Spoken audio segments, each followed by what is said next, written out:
স্বাগত খেলাযোগে আপনাদের সাথে আছি আমি ফাইম রহমান। কোন 15 জন নিয়ে এশিয়া কাপ জয় স্বপ্ন দেখছে Bangladesh cricket board? 22 August squad দেওয়ার ডেডলাইন, যদিও এসিসির কাছে পাঠানো দলটা সংবাদ মাধ্যমে প্রকাশ না করার সম্ভাবনাই বেশি। কেন চুপিসারে স্কোয়াড দেবে বিসিবি? কারা উঠতে পারে দুবাইগামী বিমানে? সিলেট থেকে জানাচ্ছেন সাইফুল রূপক। 3 ফরম্যাটের সাবেক ক্যাপ্টেন নাজমুল শান্ত, ওয়ানডের ক্যাপ্টেন মেহেদী হাসান, এই দুজন কি এশিয়া কাপে যে টি-20 দলটা সেখানে জায়গা পাবেন? অলরেডি ইন্ডিয়া এবং পাকিস্তান দুই দলই 15 জনের স্কোয়াডটা জানিয়ে দিয়েছে এশিয়ান ক্রিকেট কাউন্সিলকে এবং মিডিয়াকেও আসলে জানিয়েছে, ঘটা করেই প্রেস কনফারেন্স করেছে। বাংলাদেশের বেলায় কি হবে? এশিয়ান ক্রিকেট কাউন্সিলের যে নিয়মটা, অর্থাৎ তারা ডেডলাইন দিয়েছে 22 আগস্ট। 22 আগস্টের মধ্যে এশিয়া কাপ খেলা দলগুলো তাদের স্কোয়াডটা দিয়ে দিতে হবে। বাংলাদেশ ক্রিকেট বোর্ড কি করবে? তারা কি ঘটা করে প্রেস কনফারেন্স করে দলটা দেবে?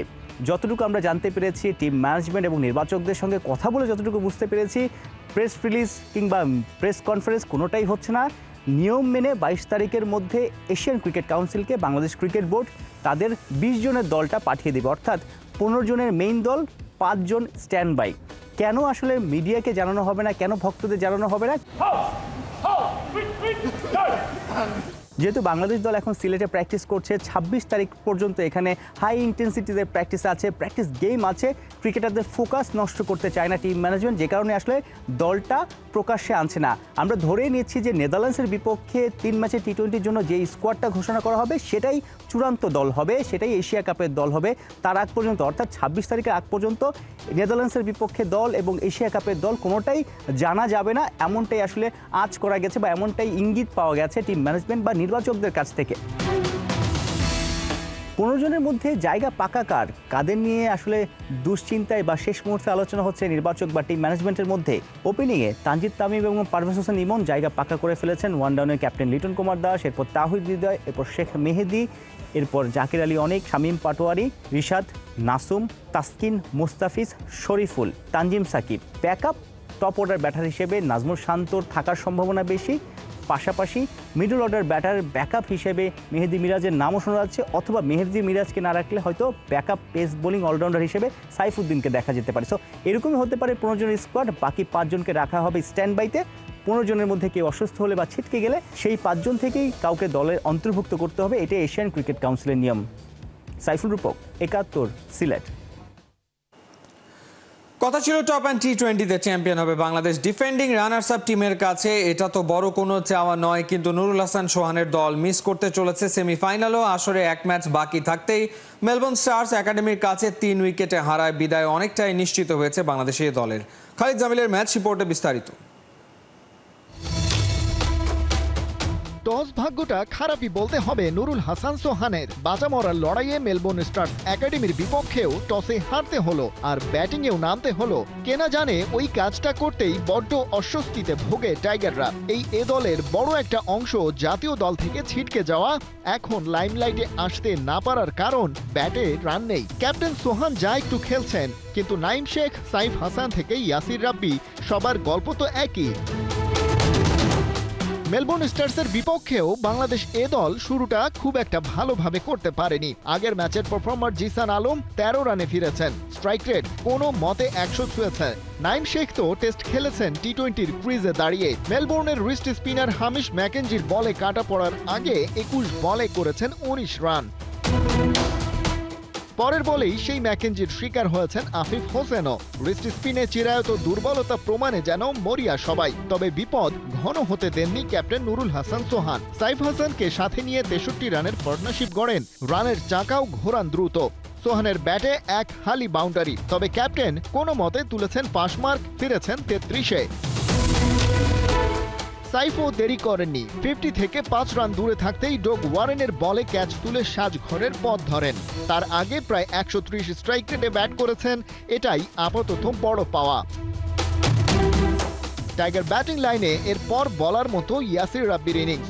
এর আগে টুর্নামেন্টে তেমন ইম্প্যাক্ট রাখতে না পারলেও মেলবোর্ন স্টার্স একাডেমির বিপক্ষে করেছেন দারুণ ফিনিশ। তার 17 বলে 29 রানে চড়েই 156-তে পৌঁছায় বাংলাদেশ দল। সেটা না হলে ভরাডুবির তো আর অন্ত ছিল না কোনো। 2 করে ছক্কা আর 4 মেরেছেন ইয়াসির। মাঝারি মানের লক্ষ্য তাড়া করতে নেমে মেলবোর্নও খুব একটা ভালো শুরু পায়নি। ওপেনার থমাস রজার্সকে 11 রানে ফিরিয়েছেন হাসান মাহমুদ, আরেকটা উইকেট তারা হারিয়েছে পাওয়ার প্লেতে। তার আগে স্যাম হার্পার 18 বলে করেন 29। 6 ওভার শেষে ওদের স্কোরবোর্ডে কাটায় কাটায় 50। তাই শুরুর ধাক্কা অজি একাডেমির দলটা সামলে নিতে পেরেছে ভালোভাবেই। মিডল ওভারে টাইগার বোলারদের ওপর চেপে বসে মেলবোর্ন। একপাশে ব্যাটাররা যাওয়া আসার মধ্যে থাকলেও এক জনাথন মার্লো উইকেটে টিকে থাকেন, রানও তুলতে থাকেন দ্রুত। নিজের 50 পূরণ করেন, 38 বলে 61 রান করে দলকে জয়ের কাছাকাছি নিয়ে তবেই আউট হয়েছেন। বাকি কাজ সারতে অজি দলটার কোনো সমস্যাই আর হয়নি। হাতে 3 উইকেট থাকতেই জয় নিশ্চিত করে তারা, সেই সাথে নিশ্চিত হয় বাংলাদেশ এ দলের বিদায়, যারা কিনা গেলবারের runners up. Khaled Jamil, 71। England থেকে লেভেল 2 কোচিং কোর্স করে এসছেন, তবে কোচ হতে না, নিজের ক্রিকেটে ধার দিতে। বিশ্বকাপ জেতা ক্যাপ্টেন আকবর আলী এখনও বাংলাদেশের হয়ে এক যুগ খেলার স্বপ্ন দেখেন। ইমন, তামিম, শামীম, হৃদয়দের কাছ থেকে নেন পরামর্শ। নাইয়ান বিন জসিমের রিপোর্ট।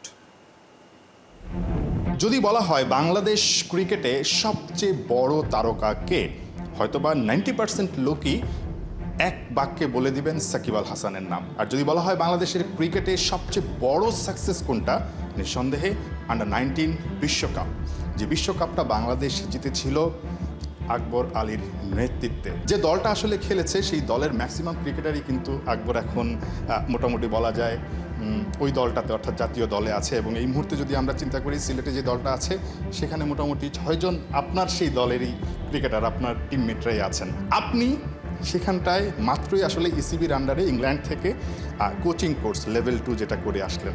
আকবর আলী কি ক্রিকেট থেকে এখন কোচিংয়ের দিকে আসলে চলে যাচ্ছে কিনা এত কম বয়সে, 23 বছর বয়স যদি ভুল না করি? মোটেও না, এটা একদমই ভুল ধারণা আপনার। আমার মনে হয় যে আমি আমার নিজের মানে ক্রিকেটের ইমপ্রুভমেন্টের জন্যই এরকম একটা কোর্স করার ইচ্ছা ছিল, যাতে আমি নিজে যেগুলো শিখছি সেগুলো যাতে আমি আমার নিজের ক্রিকেটের উপর অ্যাপ্লাই করতে পারি। তো সেই চিন্তাভাবনা থেকেই কোর্সটা করা। আর এই তো, এমন কোনো বিষয় না যে আমি ক্রিকেট ছেড়ে দিচ্ছি। আমি ক্রিকেটে থাকবো এবং ইনশাল্লাহ লম্বা সময়ই খেলবো। যারা বাংলাদেশের ক্রিকেটকে ভালোবাসে, যারা কিনা আসলে ওই আন্ডার-19 বিশ্বকাপটাকে আসলে অনেক বড় অর্জন হিসেবে বিবেচনা করে, তারা আকবর আলীকে আসলে ন্যাশনাল টিমে খুব দ্রুত দেখতে চায়। আকবর আলী আসলে ঠিক কীভাবে আগাচ্ছে বা কেমন লাগছে আসলে যে একটু দেরি হচ্ছে? না, এরকম আমি নিজে আসলে এগুলো নিয়ে ওয়ারিড না। আর আমার সামনে এখন যেগুলো রয়েছে সেগুলোতেই ফোকাস রাখতে যাচ্ছি। এনসিএল T20 আছে, তারপরে NCL 4 ডে আছে, তো সেগুলোতে ফোকাস রাখতে যাচ্ছি। আর কোথায় যাব বা কোথায় খেলবো এগুলো আসলে মানে কমপ্লিটলি আমার হাতে নাই। তো আমার হাতে যেটা আছে আমার নিজের গেমে কাজ করা, তো সেটাই করে যাচ্ছি এবং সেটাই করে যাবো ইনশাল্লাহ। একই সঙ্গে যে টিমমেটদের সঙ্গে আসলে আপনি বিশ্বকাপ জিতেছিলেন, ঠিক একইভাবে হয়তো বা বড়দের বিশ্বকাপটা এক সময় জিতবেন, সেই স্বপ্নটা নিশ্চয়ই এখনও অনেক বেশি লালন করেন, ন্যাশনাল টিমে খেলার যে স্বপ্নটা। না, স্বপ্নটা তো অবশ্যই আছে এবং এই স্বপ্নটা আমরা দেখি বলেই আসলে সবাই কষ্ট করে, সবাই নতুন নতুন জিনিস শেখার ট্রাই করে। তো আমিও আর ব্যতিক্রম না, আমিও সেই স্বপ্নটা নিয়েই আগানোর চেষ্টা করছি। সেই স্বপ্নটা অবশ্যই ব্যাক অফ দ্য মাইন্ডে আছে এবং সেটার জন্যই আসলে পরিশ্রম করা। তারা কী কী চ্যালেঞ্জ ফেস করে, অনেকের সাথেই কথা হয় এবং তারাও বলে সব কিছু যে তারা এই এক্সপিরিয়েন্সগুলো ফেস করেছে এবং এগুলো তাদের চ্যালেঞ্জ। তো সেগুলো থেকে একটা ধারণা নেওয়ার চেষ্টা করি। ক্যারিয়ারের শেষে গিয়ে হয়তোবা কোচিংটাকে পেশা হিসেবে নেওয়ার একটা চিন্তাভাবনা অবশ্যই থাকারই কথা, যেহেতু আপনি ক্রিকেটার এবং এই কোর্সটাও করেছেন।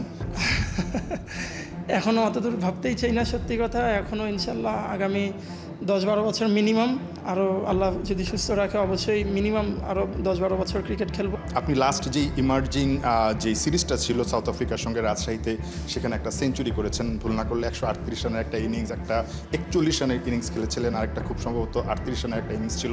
মোটামুটি ভালো পারফর্ম করেছেন। সামনে NCL আছে, তারপর BPL আছে। নিজের প্রিপারেশনটা এখন কেমন চলছে আসলে, ঠিক উপরের দিকে যাওয়ার জন্য আসলে যে প্রিপারেশনটা সবাই নেয়? না, আমি আল্লাহর মধ্যে খুব ভালো জায়গায় আছি বলে মনে করছি, অ্যাজ এ মানে পার্সোনাল পয়েন্ট অফ ভিউ থেকে।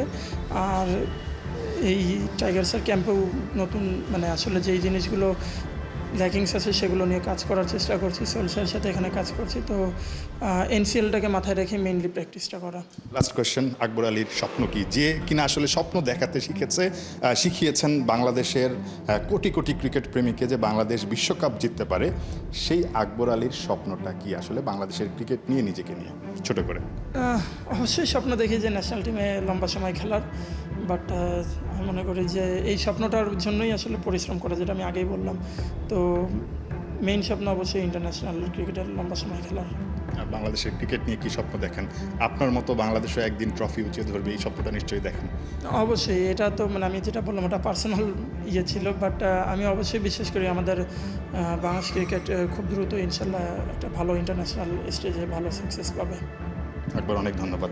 আকবর আলী, যিনি বাংলাদেশের ক্রিকেটকে সবচেয়ে বড় স্বপ্নটাকে আসলে সত্যি করেছেন, একটা বৈশ্বিক ট্রফি এনে দেয়া, সেই আকবর আলী কমপক্ষে এখনও পর্যন্ত আরও 12 থেকে 13 বছর ক্রিকেটটা খেলে যেতে চান। কোচিং কোর্স করেছেন, সেটা তার ক্রিকেটে কাজে লাগাতে চান। তারপরে হয়তোবা কোনো একটা সময়ে কোচিংও করাবেন, বাংলাদেশের ক্রিকেটে অবদান রাখবেন। নাহিয়ান বিন জাসিম, 71, ঢাকা। এবার ভারত বধের মিশনে নামছে বাংলার কিশোরীরা। সাফ অনূর্ধ্ব 17 চ্যাম্পিয়নশিপে শুক্রবার দুপুর 3টায় ভুটানের চাংলি মিথাং স্টেডিয়ামে হাই ভোল্টেজ ম্যাচটায় নামবে অর্পিতা বিশ্বাসের দল। প্রথম ম্যাচে ভুটানকে 3-1 ব্যবধানে হারিয়েছে বাংলার মেয়েরা, আর ভারত নেপালের বিপক্ষে জয় পেয়েছে 7 গোলের ব্যবধানে। তাই তো শুক্রবারের লড়াইটা হবে 2 টেবিল টপারের, যেই ম্যাচের জন্য ভিডিও দেখে নিজেদের ছক সাজিয়ে নিয়েছে বাংলাদেশ। সামনে বড় ম্যাচ থাকলেও বৃহস্পতিবার কোনো অনুশীলন করেনি বাংলাদেশের মেয়েরা, ছিল শুধু রিকভারি সেশন। আগামীকাল আমাদের ইন্ডিয়ার সাথে ম্যাচ। আমরা যে ভুল ত্রুটিগুলি করেছি, আমরা যে মিস্টেকগুলি করেছি, এই মিস্টেকগুলি যেন না হয় সেগুলি নিয়ে আমরা কাজ করেছি। আজকে আমাদের রিকভারি সেশন ছিল, আমরা আইস বাথ এবং স্ট্রেচিং করেছি এবং ভিডিও অ্যানালাইসিস আমরা করব যে ইন্ডিয়ার সাথে আমরা কীভাবে ম্যাচ খেলবো। কারণ আমরা এখন ফোকাস করতেছি ইন্ডিয়ার সাথে ম্যাচ। আমরা লাস্ট কি করছি সেটা আমাদের দেখার বিষয় না, আমরা যে ভুলগুলি নিছি ওই ভুলগুলি যেন না হয় সেই ব্যাপারে আমরা কাজ করছি। এশিয়ান কাপ ফুটবলের 6 মাস আগেই শুরু হচ্ছে নারীদের প্রস্তুতি। বিস্তর পরিকল্পনার নাম দেওয়া হয়েছে মিশন অস্ট্রেলিয়া, যেখানে থাকছে 3 দেশে ক্যাম্প আর একাধিক আন্তর্জাতিক ম্যাচ। জাপানের পর মধ্যপ্রাচ্যে কন্ডিশনিং ক্যাম্প করার সিদ্ধান্ত নিয়েছে বাফুফে। আফিদাদের এশিয়ান কাপ প্রস্তুতির খবর, ফয়সাল হাবিবের রিপোর্ট। সাফের গণ্ডি পেরোনো হয়েছে অনেক আগেই। বাংলাদেশ নারী জাতীয় দল এখন এশিয়ার মানচিত্রে সমীহ পায়। ঋতুপর্ণাদের জন্য সম্ভব বিশ্বকাপেও যাওয়া, সেই লক্ষ্যে বাফুফের আয়োজন দেবে সমর্থকদের স্বপ্নের পালে হাওয়া। 21তম নারী এশিয়ান কাপ ফুটবলের আসর বসবে অস্ট্রেলিয়ায় 2026-এর মার্চে, এখন থেকে মাস 6 পর। কিন্তু ফুটবল ফেডারেশনের সময় আছে বলে বসে থাকলে চলে? তেমনটা করছেও না বাফুফে, বরং এশিয়ান কাপ উপলক্ষে সাজানো হয়েছে বিস্তর পরিকল্পনা। নাম দেয়া হয়েছে মিশন অস্ট্রেলিয়া। এশিয়ার মঞ্চে নিজেদের অস্তিত্ব জানান দিতে স্কোয়াডের শক্তি বাড়ানোর দিকে মনোযোগ দিচ্ছে বাফুফে। পিটার বাটলার সময় দিলেই ট্রায়াল দিতে আসবে বাংলাদেশি অরিজিনের সুইডিশ ফুটবলার আনিকা রানিয়া সিদ্দিকী। তবে হেড কোচের সাথে ঝামেলা বাঁধিয়ে দলে জায়গা হারানো সাবিনা সুমাইয়াদের কি হবে তা নিশ্চিত নয় এখনো।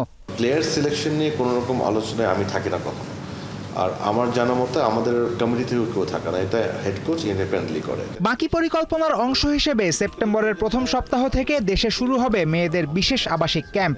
40-45 জনের সেই ক্যাম্পটা হবে নিয়মিত অবকাঠামো বাফুফে ভবনের বাইরে। সে বিষয়ে বিভিন্ন কর্তৃপক্ষের সাথে চলছে আলোচনা। নারী দল কতটা উন্নতি করছে সেটা বুঝতে অক্টোবরের শেষে দেশেই হবে 2 ম্যাচ। প্রতিপক্ষ থাকবে আসিয়ান অঞ্চলের কোনো দেশ। আগেই নিশ্চিত হওয়া জাপানে ক্যাম্প হতে পারে নভেম্বরে।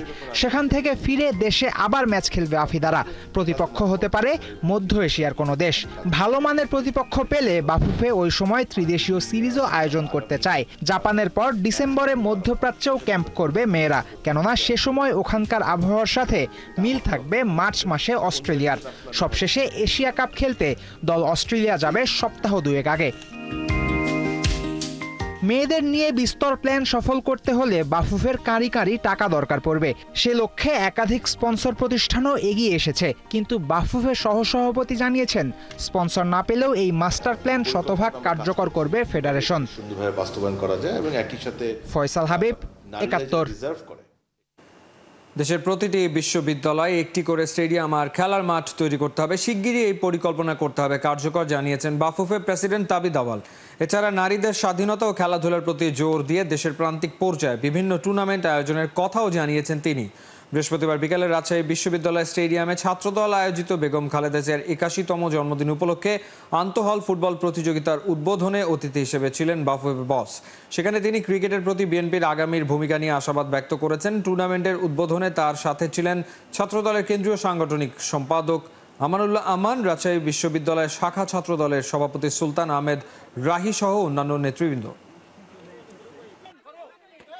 যে শহীদ রাষ্ট্রপতি জিয়াউর রহমানের আমলেই কিন্তু স্টেডিয়ামটা বরাদ্দ পেয়েছিল।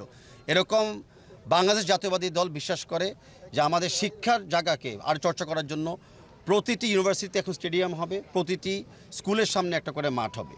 আর বর্তমান যে স্টেডিয়ামটা আমরা দেখেছি সেটা আমিও বলেছি, জাতীয় দল বাংলাদেশ জাতীয়বাদীর পক্ষ থেকেও এবং বাংলাদেশ ফুটবল ফেডারেশনের পক্ষ থেকেও বলছি আমরা এই স্টেডিয়ামটাকে আরও ডেভেলপ করার জন্য এবং স্টেডিয়ামের বাইরে আরও কিছু মিনি স্টেডিয়াম বা ইনডোর স্টেডিয়াম করা যায় কিনা সেটা বিবেচনা আমরা রাখবো। ইতিমধ্যে সেই দাবিটা আমরা পেয়েছি সাধারণ শিক্ষার্থীদের মাধ্যমে।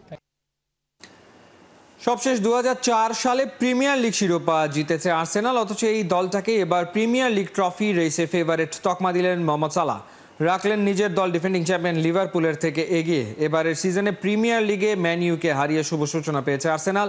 গেল 3 সিজন লিগ জেতার রেসে কাছাকাছি গিয়েও শেষ পর্যন্ত হার মানতেই হয়েছে মিকেল আর্তেতার দলটাকে। পরিস্থিতি বদলাতে এবার স্কোয়াডের গভীরতা বাড়ানোর দিকে মন দিয়েছে গানাররা। সাইন করেছে ভিক্টর ইয়োকরেসের মতো ফরওয়ার্ডকেও। তাই পিএফএ সেরা ফুটবলারের পুরস্কার জেতা সালাহ সে অনুষ্ঠানের প্রশংসায় ভাসিয়েছে আর্সেনালকে। তবে আশা রেখেছেন লিভারপুল গানারদের হারিয়ে ধরে রাখবে প্রিমিয়ার লিগের শিরোপা। এই ছিল এই মুহূর্তের খেলাযোগে। সরাসরি সংবাদ অনুষ্ঠান দেখতে চোখ রাখুন 71-এর ফেসবুক পেজ এবং সাবস্ক্রাইব করুন 71-এর ইউটিউব চ্যানেল। 71-এর সাথেই থাকুন।